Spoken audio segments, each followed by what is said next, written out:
Hi students, how are you? Students, I am going to start next video lecture of D and F block elements. We also called him transition elements.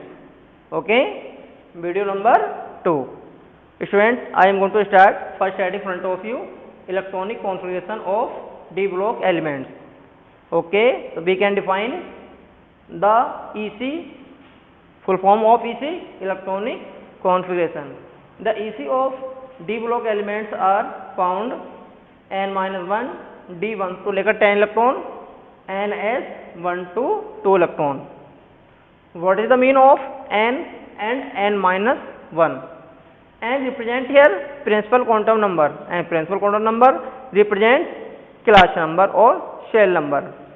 N represent here outermost class for scandium. 2 and n-1 represent inner class. Inner means outermost class ये है students में आपकी, और inner ये वाली होगी और ये होगी और ये होगी. सबसे इनर ये होगी आपकी, आउटरमोस्ट क्लास ये होगी तो सबसे इनर ये होगी. तो n-1 का मतलब क्या है स्टूडेंट्स? ये वाली क्लास सबसे आउटर से जो सेकेंड क्लास है. ओके स्टूडेंट्स, अब देखिए n-1 D1 to 10. तो D1 to 10 का मतलब क्या है? ये आपके सब क्लास होते हैं, सब क्लास. एस में 2 रहते हैं स्टूडेंट्स, तो इसमें कितने रह सकते हैं? 1 से लेकर 2. पी में कितने रहते हैं स्टूडेंट्स? 6, तो इसमें 1 से लेकर 6. डी में कितने रहते हैं स्टूडेंट्स? 10, तो इसमें कितने रह सकते हैं? 1 से लेकर 10. और एफ में कितने रहते हैं स्टूडेंट्स? 14 इलेक्ट्रॉन, तो कितने रह सकते हैं? 1 से लेकर 14. ओके, अब हमें स्कैंडियम को देखिए इस तरह से बनाया हमने 2 8 9, 2. और जबकि इलेक्ट्रॉनिक कॉन्फ़िगरेशन आपको इस तरह से थोड़ी बताया गया है. बोर-बारी कॉन्सेप्ट क्या है? बोर-बारी कॉन्सेप्ट ये कहता है स्टूडेंट, सबसे आउटरमोस्ट क्लास में हमें कितने इलेक्ट्रॉन रख सकते हैं? मैक्सिमम इलेक्ट्रॉन जो रख सकते हैं हम सबसे आउटरमोस्ट क्लास में 1 से लेकर 8 रख सकते हैं. ठीक, तो ये तो सही है, 1 से लेकर 8 इलेक्ट्रॉन है आउटरमोस्ट क्लास में अकॉर्डिंग टू बोर-बारी कॉन्सेप्ट जो आपने प्रीवियस क्लास में पढ़ा था. किस किस में पढ़ा था आपने? 9th में और 11th क्लास में बोर-बारी कॉन्सेप्ट.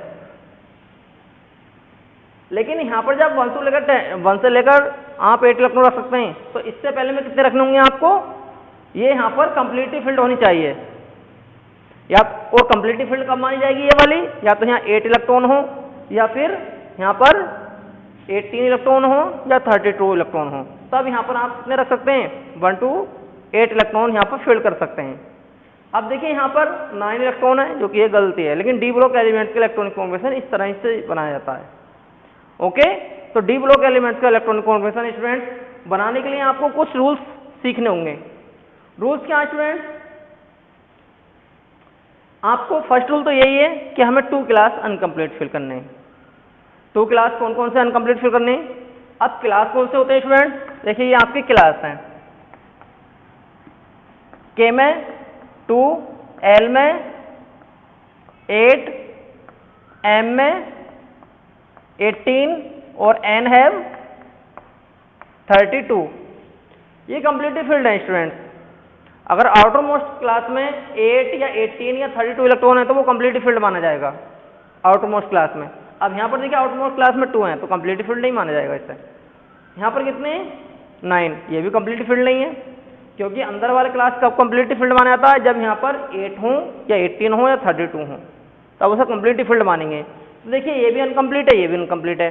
तो डी ब्लॉक एलिमेंट से जब इलेक्ट्रॉनिक कॉन्फ़िगरेशन बनाएंगे आपको, तो 2 क्लास आपको अनकम्प्लीट फिल करने हैं. एक कंडीशन, लेकिन इसका एक्सेप्शन है, मैं आपको बात को बताऊंगा. और कहाँ मिलेगा वो आपको? कॉपर में और जिंक में, जो आपका ग्रुप नंबर 11 और 12 है, उसमें आपको एक्सेप्शन मिलेगा आपको. Okay, first rule. Second rule क्या स्टूडेंट्स आपके लिए? कि हमें यहाँ पर 1 इलेक्ट्रॉन रखना है या 2 रखना है? 1 और 2 रखने हैं हमें. यहाँ पर देखिए इलेक्ट्रॉन कॉन्फ़िगरेशन क्या है? 1 और 2. आउटर मोस्ट क्लास, एन का मतलब क्या? Outer most class. Outer most class में एस में 1 से लेकर 2 इलेक्ट्रॉन रखने हैं हमें. तो यहाँ पर 1 रखना है या 2 रखना है? यहाँ पर यहाँ जो लेफ्ट करना है हमें 1 या 2. तो 1 करना है या 2 करना है, ये हमारे पास क्वेश्चन है, और बड़ा क्वेश्चन है, ये आपसे आना चाहिए. ये आपसे आ गया, ये 2 बातें हैं, ये आपसे दोनों बातें आ गई, तो आप electronic configuration D block elements का बना सकते हैं, किसी का भी, एक का नहीं, किसी का भी. तो कंडीशन क्या है स्टूडेंट्स, देखिए ये कंडीशन है, D10 है, यहाँ पर D5 है, D7 है, आपको दिख रहा है। यहाँ कंप्लीट फील्ड ये है, ये हाफ फील्ड है और ये पार्शियल फील्ड है। स्टेबिलिटी की आप यहाँ पर जो 2 या 1 रखेंगे तो आप यहाँ से D की स्टेबिलिटी फाइंड आउट करेंगे पहले। अगर D में 5 इलेक्ट्रॉन आ जाएं तब आप यहाँ पर 2 रख सकते हैं। अगर D में 10 इलेक्ट्रॉन आ जाएं तब यहाँ पर आप 2 फिल कर सकते हैं, और D यहाँ पर पार्शियल फील्ड हो तब यहाँ पर 2 आप फील्ड नहीं करेंगे, बल्कि आप यहाँ पर 1 फील्ड करेंगे, और वो कंडीशन अप्लाई हुई। देखो कैसे स्टूडेंट्स, अब मैं इसका सब क्लास में बना रहा हूँ इलेक्ट्रॉन कॉन्फिगरेशन, सब क्लास में। तो देखिए फर्स्ट क्लास है, ये सेकंड है, ये थर्ड है और ये फोर्थ है। तो 1s², ठीक, इसी तो आप जानते हैं, अगर नहीं जानते तो मुझसे पूछ लेना और कॉन्टेक्ट करके कि मैं एक वीडियो और लेक्चर में आपके लिए और बना दूंगा इसके ऊपर। यहाँ पर सेकंड क्लास है 2s², 2p6, ओके। ये थर्ड क्लास है 3s², 3p6 और 3d1 और 4s²। फिर भी मैं तो आपको थोड़ा बताता हूँ स्टूडेंट। देखिए सबसे पहले आपको एस में इलेक्ट्रॉन फिल करने होते हैं, एस में, ठीक। हर एक न्यू क्लास को आपको एस से स्टार्ट करना होता है। देखो ये फर्स्ट क्लास है, मैंने एस से स्टार्ट किया। ये सेकंड क्लास है, एस से स्टार्ट किया मैंने। ये थर्ड क्लास है, मैंने एस से स्टार्ट किया। फोर्थ क्लास है, मैंने एस से स्टार्ट किया। तो पहला इलेक्ट्रॉन एस में फिल करने हैं आपको, ठीक। फिर पी में करने हैं, अगर इलेक्ट्रॉन आपके पास रिमेन है तो फिर डी में करने हैं, और आपके पास इलेक्ट्रॉन रिमेन है तो आपको एफ में फिल करने हैं, ओके। अब कितने इलेक्ट्रॉन रहते हैं आप खुद देख लें इस पर, यहाँ पर, ओके। तो ये इसका क्लास में है इलेक्ट्रॉनिक कॉन्फिगरेशन, और ये इसका सब क्लास में है। तो हमें क्लास में और सब क्लास में दोनों डिवाइड करने आनी चाहिए। इलेक्ट्रॉनिक कॉन्फिगरेशन का बहुत बड़ा रोल है स्टूडेंट्स। ये तो डी ब्लॉक एलिमेंट्स है, आपको पी ब्लॉक एलिमेंट्स पढ़ाऊंगा तब भी आपको इलेक्ट्रॉनिक कॉन्फिगरेशन आना चाहिए, और जब मैं कोऑर्डिनेशन कंपाउंड आपको पढ़ाऊंगा तब भी वहां पर आना चाहिए आपसे, ठीक। तो अब देखिए यहाँ पर डी में कितने इलेक्ट्रॉन है, 1। जब यहाँ पर डी पार्शियल फील्ड भर रहा हो तब यहाँ पर 2 इलेक्ट्रॉन करने हैं आपको, ठीक। कंडीशन मिली आपको, हमें 2 इलेक्ट्रॉन यहाँ पर कब फिल करने हैं और 1 करना कब करना है। तो यहाँ पर देखिए डी में इलेक्ट्रॉन कितने मिले, ये इलेक्ट्रॉन कौन सी क्लास के हैं, थर्ड के हैं। ये थर्ड क्लास में कितने इलेक्ट्रॉन है, 9। तो 2, 6, 8 और 1 9। अब यहाँ पर हमने 9 फिल किए हैं, यहाँ पर 2। तो यहाँ पर क्वेश्चन तो यही है ना, यहाँ पर 2 और 1 की बात चल रही है कि 2 कब हमें लेफ्ट करना और 1 कब लेफ्ट करना हमें यहाँ पर, ठीक। तो यहाँ पर हमने 2 लेफ्ट किया, क्यों किया हमने लेफ्ट, क्योंकि यहाँ पर डी में ना ही हम 5 इलेक्ट्रॉन फिल कर सकते हैं और ना ही हम 10 इलेक्ट्रॉन फिल कर सकते हैं। इस कंडीशन में हमें आउटर मोस्ट क्लास में 2 इलेक्ट्रॉन फिल करने होंगे, ठीक। सेकेंड एग्जाम्पल,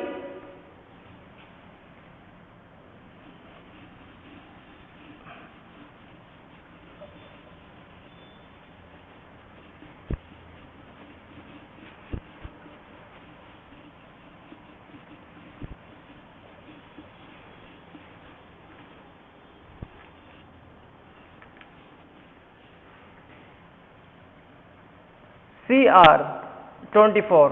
Cr मीन्स क्या स्टूडेंट, क्रोमियम। 2, 8, 13, 1। अब देखिए 1 क्यों फिल किया मैंने यहाँ पर, तो आप इसका सब क्लास में बनाओ पहले।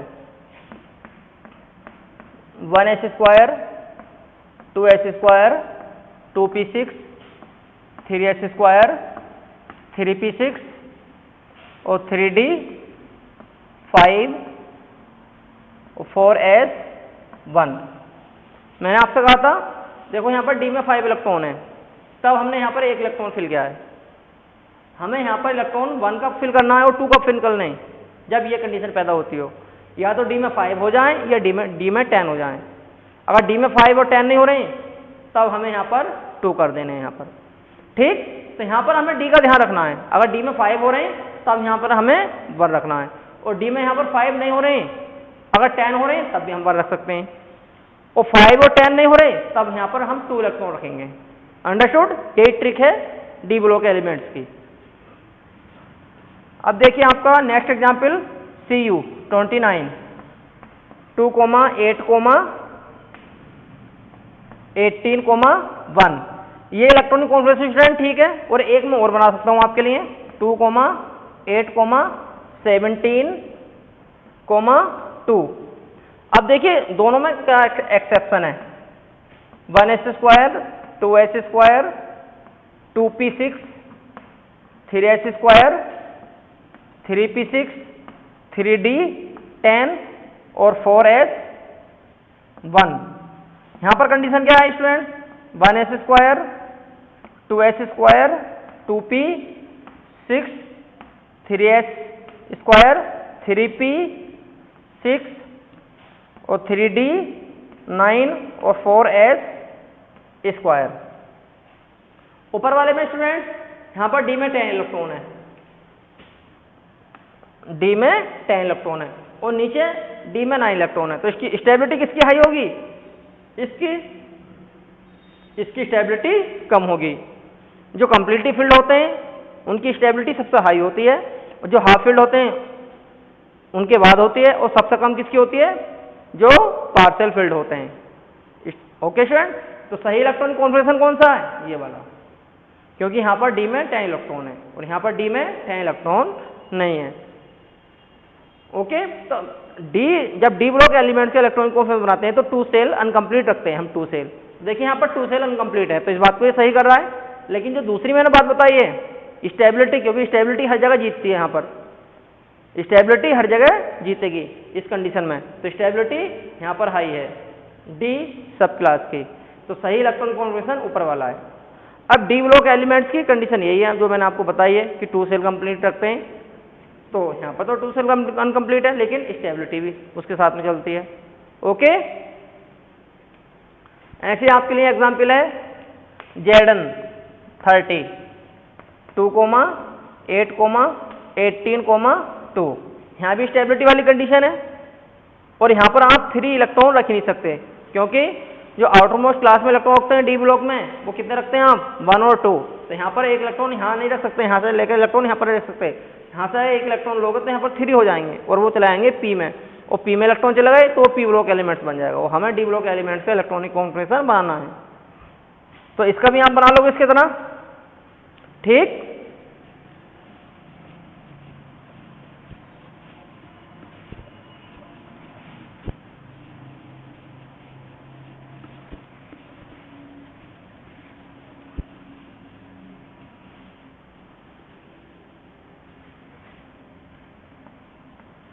CD 48 student, CD means cadmium,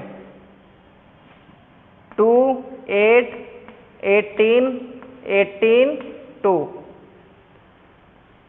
देखिए सबसे आउटर मोस्ट क्लास में 2 इलेक्ट्रॉन कैसे माने जाएंगे, अनकम्प्लीटली फिल्ड, क्योंकि आउटर मोस्ट क्लास में आप इलेक्ट्रॉन कितने रख सकते हैं, 8 रख सकते हैं, 18 रख सकते हैं या फिर 32, वो कंप्लीट माने जाएंगे। तो अनकम्प्लीट है ये। फिर इससे अंदर जो क्लास होगी यहाँ पर अगर 8 हुए तो कंप्लीट माने जाएंगे, 18 हुए तो भी कंप्लीट माने जाएंगे, और 32 हुए तब भी यहाँ पर कंप्लीट माने जाएंगे, तो ये भी कंप्लीट ही फील्ड है। तो 2 सेल अनकम्प्लीट फील्ड नहीं है, तो क्या डी ब्लॉक एलिमेंट नहीं होगा, ये है। क्यों, क्योंकि यहाँ पर जब बनाओगे तो डी में इलेक्ट्रॉन जाएंगे। देखिए कैसे, class number 4, 4s², 4p6, 4d 10 और 5s², डी में इलेक्ट्रॉन है नहीं है, तभी डी ब्लॉक एलिमेंट कंसीडर किया जाएगा। ओके, ऐसे नेक्स्ट एग्जाम्पल है आपके लिए Y39। Y39 का मतलब क्या है, यट्रियम। यट्रियम के आप इलेक्ट्रॉन कॉन्फ़िगरेशन कैसा बनाएंगे, 2, 8, 18, अब कितने इलेक्ट्रॉन हुए, 28 हुए यहाँ पर। ठीक, तो 20 इलेक्ट्रॉन यहाँ पर हुए तो आप कितने फिल कर सकते हैं, और आपके पास कितने रिमेन और हैं, 11 इलेक्ट्रॉन और आपके पास रिमेन है। तो 11 को कैसे डिवाइड कर सकते हैं, 9,2, 9 और 2 11। अब देखिए यहाँ पर 2 आए, यहाँ पर 9, तो आपको पता ही है स्टेबिलिटी का मामला आएगा यहाँ पर जरूर। तो यहाँ पर 2 का बनाइए केवल यहाँ पर, तो 1s², सॉरी 1, 2, 3, 4, 4s², 4p6 और 4d 1 और 5s²। अब देखिए डी में अगर यहाँ पर हम 2 इलेक्ट्रॉन है, ठीक, और यहाँ पर 9 इलेक्ट्रॉन है, तो हम यहाँ पर 1 इलेक्ट्रॉन तो लेफ्ट कर सकते हैं, तो ऐसे बिल्कुल एस पे डिपेंड बात करेगी, एक जगह एस में 1 और एक यहाँ पर एस में 2, तो स्टेबिलिटी किसकी हाई होगी, इस 2 की या 1 की, तो 2 की हाई होगी। इस कंडीशन में एस की स्टेबिलिटी हाई होगी। अगर यहाँ पर हम क्या कर दें, यहाँ पर हम कर दें 10,1, तो यहाँ पर क्या मिलेगा आपको 4D 2 और 5S 1। देखिए इसकी स्टेबिलिटी भी कम है, इसकी स्टेबिलिटी कम है, तो इस कंडीशन में इलेक्ट्रॉनिक कॉन्फिगरेशन इसका ठीक नहीं है।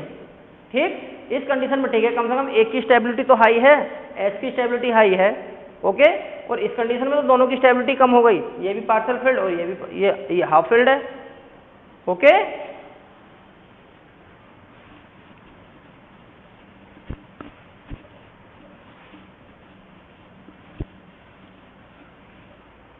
अब डी ब्लॉक एलिमेंट्स के आप बना लेंगे पीरियोडिक टेबल में से एग्जाम्पल देखकर, या फिर मैं लिख देता हूं आपके थोड़े से example.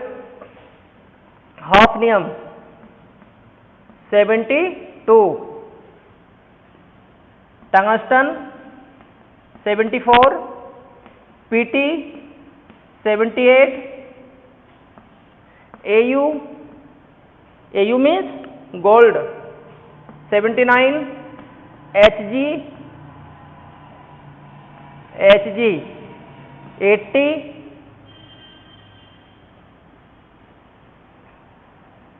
NB 41, ZR 40,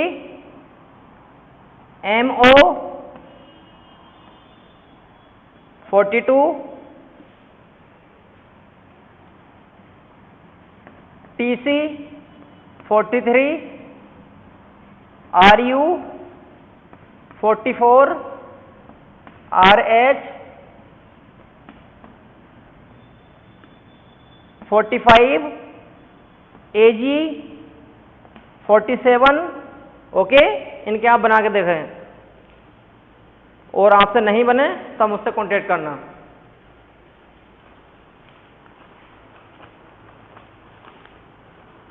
next heading है students, general property of transition elements. इसमें क्या है, physical property of D block elements study करेंगे हम इसकी।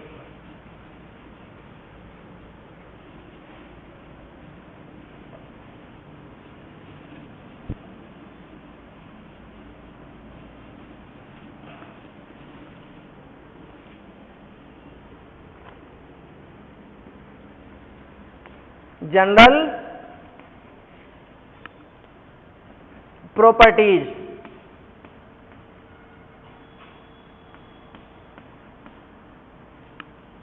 of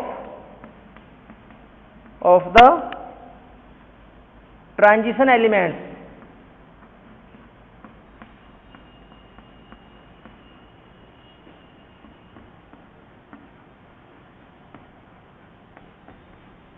okay. ये मेन हेडिंग है। इस मेन हेडिंग में और हेडिंग हैं, क्या है इसमें, physical property of D block elements,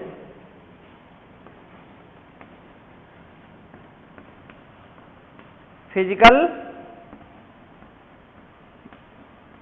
properties of D block elements.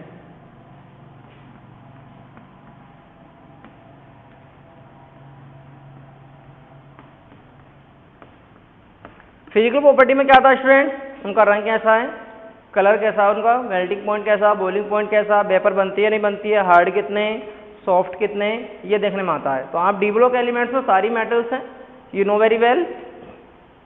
तो मेटल स्टूडेंट हार्ड होते हैं, एकदम होते हैं, आप जानते हैं हार्ड होते हैं, और बॉइलिंग पॉइंट और मेल्टिंग पॉइंट हाई होते हैं उनके। लेकिन आप जहाँ अगर बात करें कि सबके मेल्टिंग पॉइंट और बॉइलिंग पॉइंट हाई होते हैं और सारे के सारे हार्ड होते हैं, तो ये बात भी गलत है, ये बात भी आपकी गलत है। सही क्या है, क्योंकि जिंक आप जानते हो और मरकरी जानते हो, Hg से पारा भी बोलते हैं हम, Hg 80, और वो क्या होता है, at the room temperature mercury is found in liquid state. तो लिक्विड स्टेट तो हार्ड होती नहीं है, तो ये एक्सेप्शन है डी ब्लॉक एलिमेंट्स का। ऐसे आपका जिंक है, जिंक भी सॉफ्ट होता है, ठीक। तो कई सारे एग्जाम्पल और हैं जो इस चीज के एक्सेप्शन है, ठीक। तो फिजिकल प्रॉपर्टी में क्या स्टडी करेंगे आप, मेल्टिंग पॉइंट हाई होते हैं, इनके बॉइलिंग पॉइंट भी हाई होते हैं, सॉलिड स्टेट में एग्जिस्ट करते हैं। फिर अगर बात करें मेलिबिलिटी की बात करें तो मेलिबिलिटी का मतलब क्या होता है, इन्हें हम हैमर की सहायता से पीट करके थिन फॉइल में कन्वर्ट कर सकते हैं मेटल्स को। तो आप जानते हैं कितनी सारी आपको देखने में मिलता है डेली लाइफ में कि मेटल्स को पीट कर आप क्या फॉइल बना सकते हैं, तो बिल्कुल एकदम चादर पतली सी एकदम, ठीक।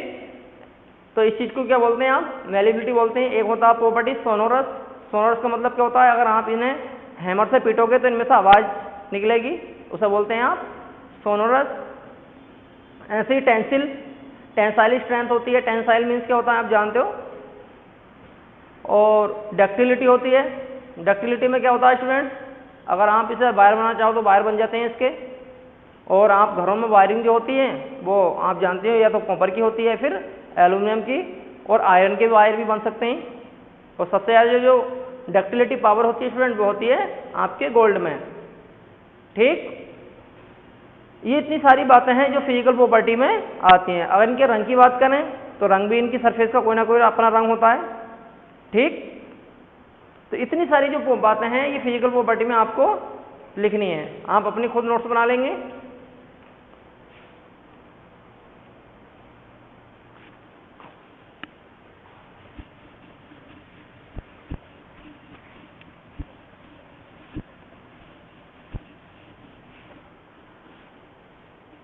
नेक्स्ट हेडिंग है students, enthalpy of atomisation.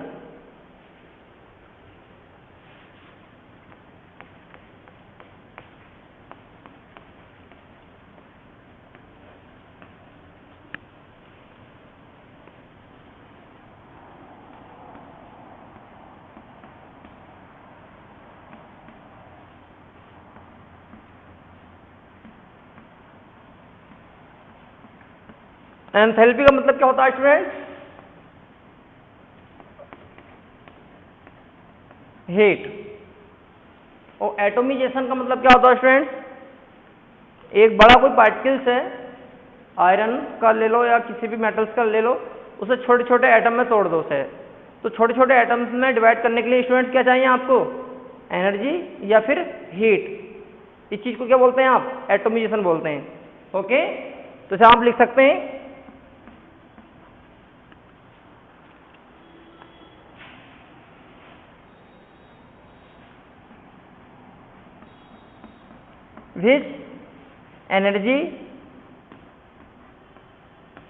which energy is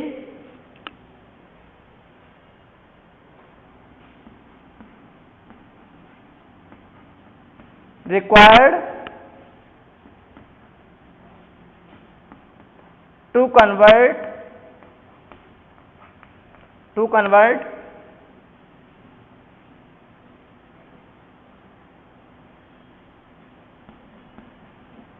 crystal of metals into atom. Which energy is required to convert crystal of metal into atoms? That amount of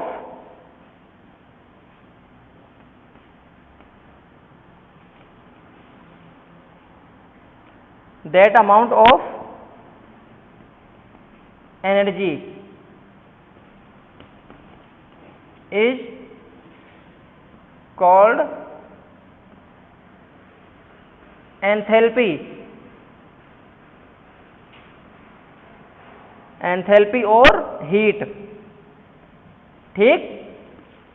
enthalpy और हीट ऑफ एटोमिजेशन,